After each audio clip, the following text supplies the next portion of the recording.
What do you give to the most beautiful girl who almost has everything? You get her an award. That's it. The top 5 awards.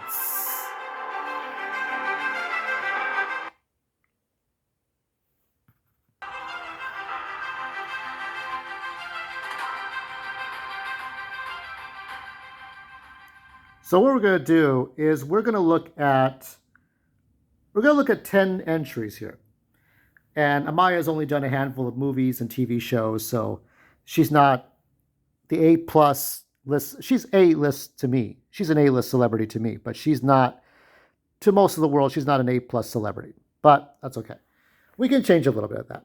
If we can change it with one post, that's fine. And I'm going to actually simul post this onto YouTube, and that'll be fine. So what we're going to do is look at the top 5 movies that happen to star Amiah in it and the top 5 Amiah performances. And that's it. It's very simple, very straightforward. Nothing fancy, nothing lost, nothing gained.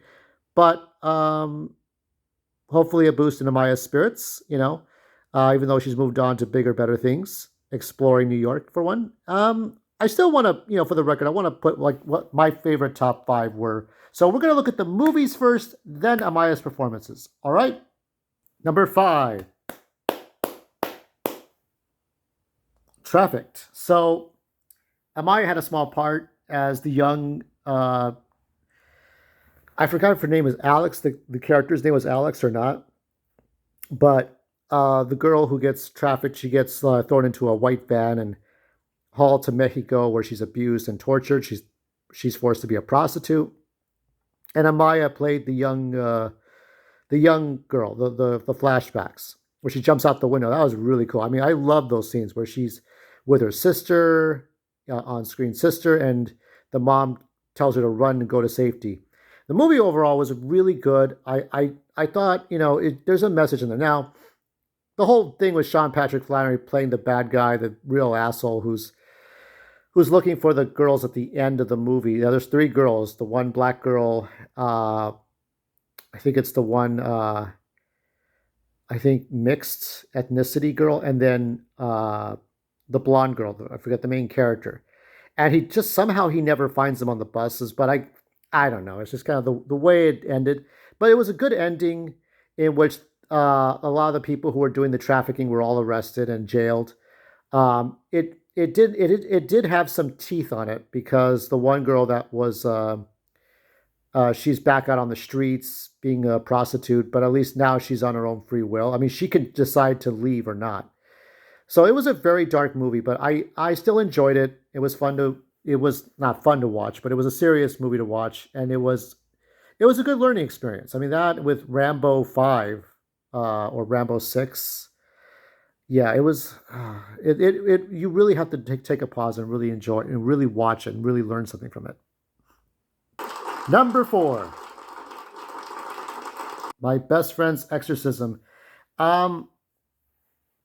I felt it was a little bit. This was, I mean, people would say maybe the serious movies do better than the funny movies. I think that I liked the funny movie a little bit more than the serious movie.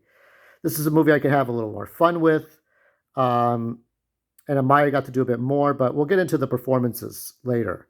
But this is a movie that it was fun to watch. I'd rather have, the serious movies are good, and I think that's why Trafficked was in the top 5. But this one edges out ahead of Trafficked, and I think that was fine. Like this one, it's a fun movie to watch for Halloween. Boyfriend and girlfriend, or with a group of friends, you can watch it. It's dumb fun comedy, so I'm okay with this one at number 4. Number 3, Lights Out. So this one I felt was much better than Trafficked and much better than Exorcism. It was a very simple story. It was a simple story of horror. Amiah Miller gets this is Amiah's debut. As of right now, I have been trying to find Clementine. As of this recording of 2023, of fall of 2023, yeah, we do have the cast of people. We have Sarah Snook, very famous. David Strathairn, I think. He did The Bourne Ultimatum. We have Amiah Miller as young Clementine. She always played the young Clementine, the young characters, right? Uh, and so I don't know if Amaya, if does the movie exist because it has a rating on IMDb. There are no stills, no video footage, no promos.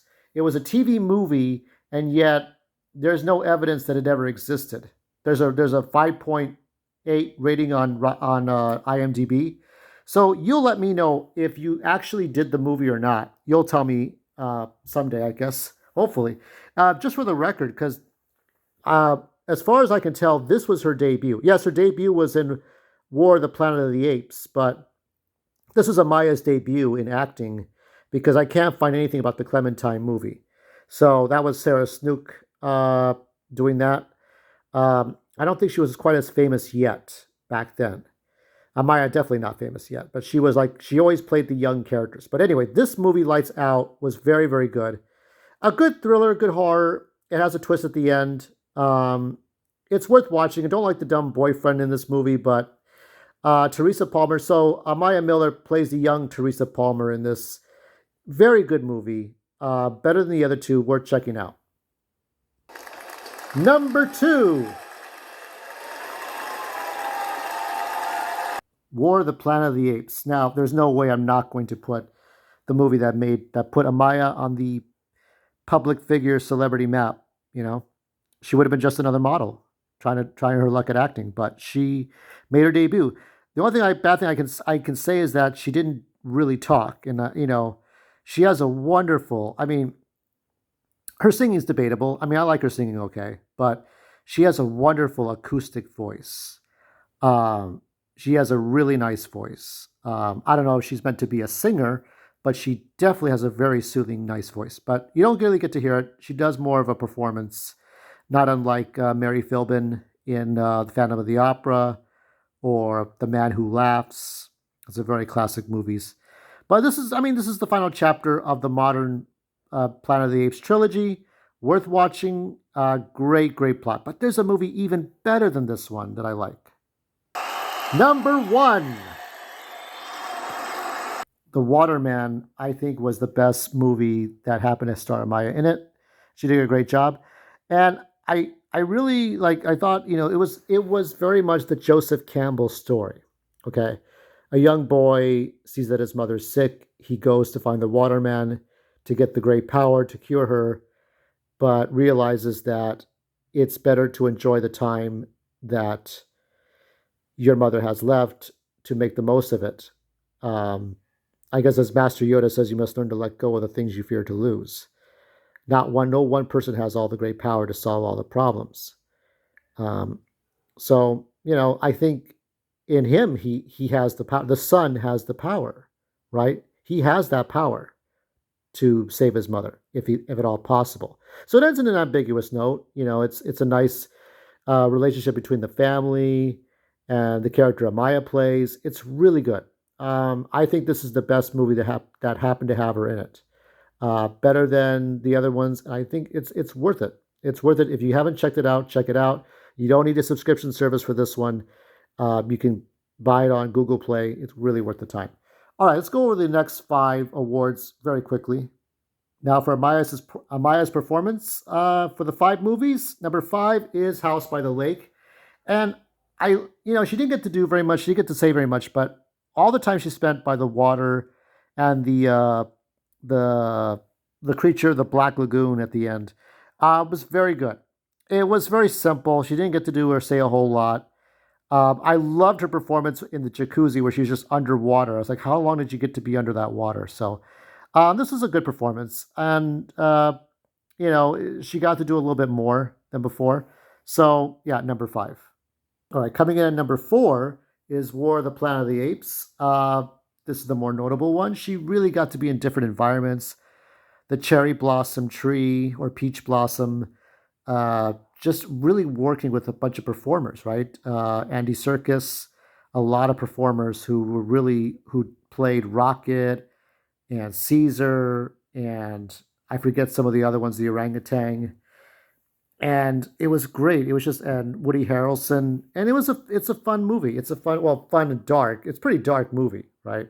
a lot of dark things happen. But I say this one's a little bit better than House by the Lake. Even though House by the Lake, you get to play around the ocean, the water. There was a little bit more for Amiah to do here, and I think I like just overall the performance is good. Just you have to believe in the character that they're the characters. In post production, they become these tall apes, these tall primates who are going to take back their land from the humans who are trying. It's all this whole about disease warfare, bio warfare, and all that stuff. It's really like a Fallout movie kind of thing.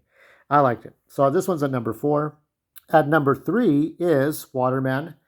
I like that she played this rebellious kid, and it was a great movie anyway. And yeah, it was just fun. She got to play with a sword. I don't know if she got to play with a real sword, but it looked like a fun movie. And Amiah likes the forest, and I like the forest too.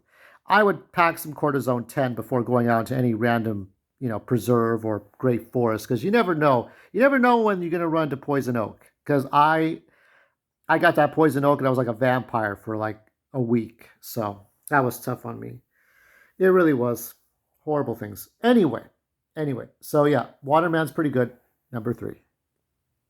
All right, and number 2 is Anastasia. I liked that in this movie, Amiah got to really act out a character that could be funny, that can be intelligent, that can smile, that can not smile. She had a great range of acting. I think this was the first movie that I saw that she really had a great range of acting. I would say there more than Waterman. Waterman was a very good movie and she got to do a lot, but she got to really act out all kinds of shades of her personality.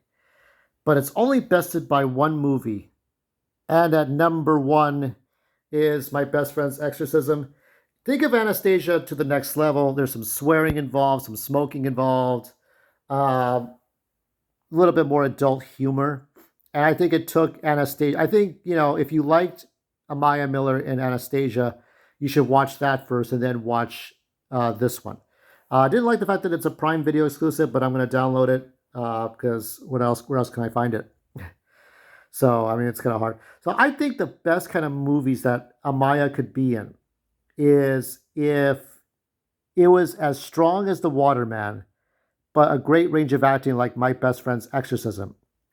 And that is the dream movie that I want to see Amiah in, where she gets to really put out more acting, but in a serious, maybe a semi-serious role where there's funny things, but there's serious things happening. It's a really deeper movie. That's my perspective on that. As of this recording, Burn Alive and Dust. I'm not sure if Amiah has a large part or not, but they're still, one is in post-production, one is in pre. Due to the strikes going on right now, I'm not sure what the chances are we're going to see it soon or not. But that is her last performance as of right now, My Best Friend's Exorcism. Take a bow, Amiah. Your acting career, as of right now, is not the longest lived, but it's good. Like, you did some really great performances. It's hard, to compete with, the Tom Cruises and the Brad Pitts and the Carl Urban and Chris Pine and I'm trying to think of some females right now. What am I doing here? It's hard to compete with the Gal Gadots, the Brie Larson, or there's just so many people. There's so many A-lists, but you know what? You worry about your own speed and how good you are and what you're capable of doing. So accept that award.